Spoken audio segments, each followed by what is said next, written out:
everyone. Today I want to talk to you about a success revolution, about your success revolution. Now you might be asking, what's a success revolution? First, let's take a look at the word revolution. The Cambridge Dictionary defines it as a very important change in the way that people do things. And I love that. I love it. A very important change in the way that people do things. Now let's take a look at the word success. That same dictionary defines success as the achieving of desired results, the results that were wanted or hoped for. Now, I've got a problem with that definition. Those desired results, whose desired results exactly? I mean, those desired results are also often prescribed to us, aren't they? It's often society that is telling us what those desired results are, or should be, aren't they? Like from a very young age, we are told what a successful child is, what a successful student or athlete is.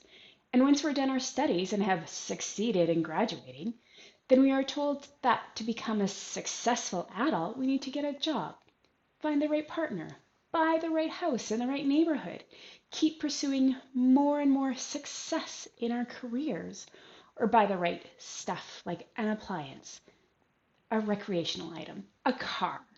We need to become successful at parenting because you definitely don't want to be judged on a playground. And it goes on and on and on with society dictating what success is to us. Now, let's go back to that definition of a revolution. A very important change in the way that people do things. So what about if we made a very important change in the way that we do success? What if we said, screw it to society's version of success and looked at success on our terms? This is a success revolution.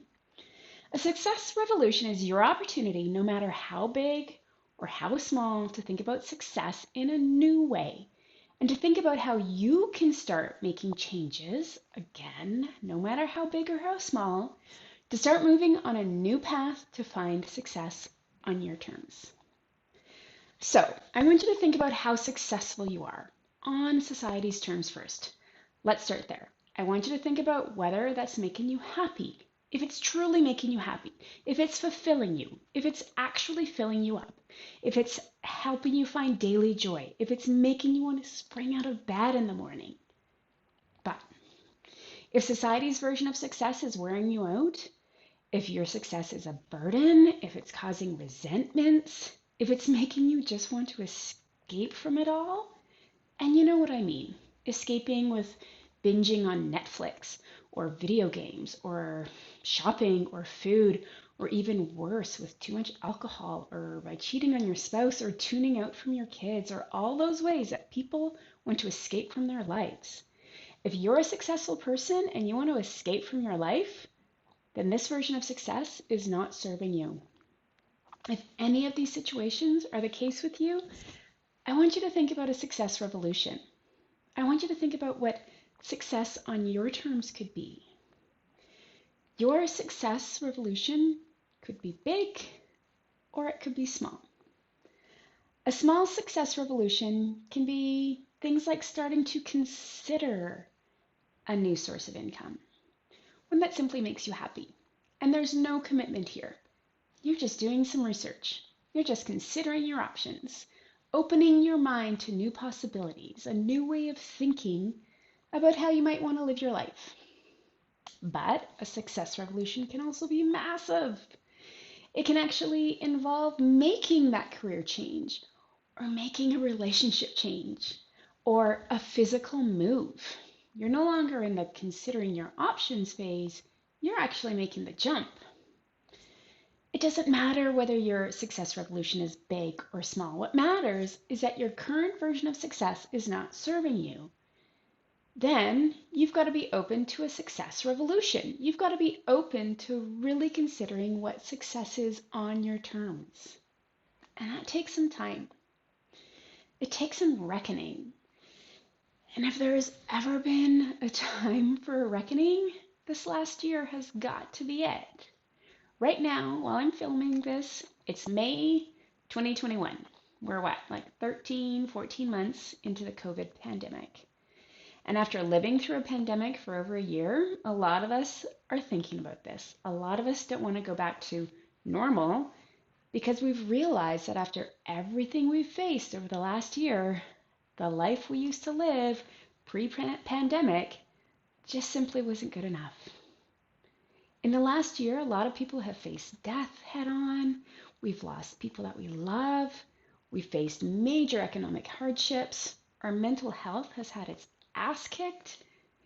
And at the same time, we faced an overdue opportunity to look at the system of racial oppression here in North America. Our values have been questioned and challenged, and a lot of us have really needed to stand firm in what we believe, firmer than we've ever had to before, firmer than we've ever had the opportunity to before. So the fact that many people are starting to think about what a successful life on their terms really looks like, what a fulfilling and joyful life really looks like, what a life in which every part of it meets our values and beliefs, shouldn't come as a surprise. And that's where your success revolution comes in. How do we want to live the rest of our life? Once we get through this pandemic, are we really willing to just let things go back to how they were before? Do we just want to stay on that hamster wheel, going to work every day, clocking in, living for the weekend, looking forward to our, 2, 3 weeks of vacation a year? Do we want to just keep living a life where the decisions we make and the goods we buy and the life we live are governed by a society that doesn't share our values and has so little meaning to us?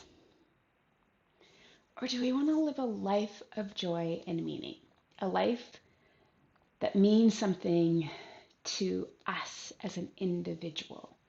A life that fills us up every single day.